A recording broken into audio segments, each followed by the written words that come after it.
ছেলে মানুষ আসলে কি? ছেলে বংশের প্রদীপ, মা বাবার ভরসা, বোনের আবদার, স্ত্রীর দায়িত্ব, সন্তানদের সাহস। ছেলেদের একটি টাকা, যার ভাগীদার সবাই।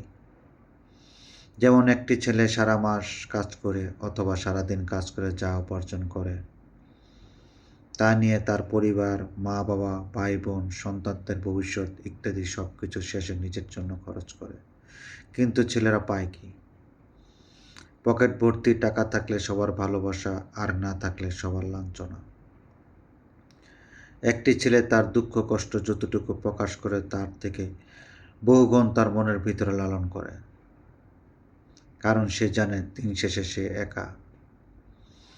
সবার মুখে হাসি ফুটাতে পারলে সবাই তাকে বুকে টেনবে, আর না পারলে সবাই তাকে ধিক্কার দিবে। আসলে ছেলেদের নিজের বলে কিছু নেই। ছেলেদের মেধা, কাজ, অর্জন সবই পরিবারের সবার মুখে হাসি ফুটানোর জন্য খরচ করে। তাই বলি, ছেলেরা আসলে কি?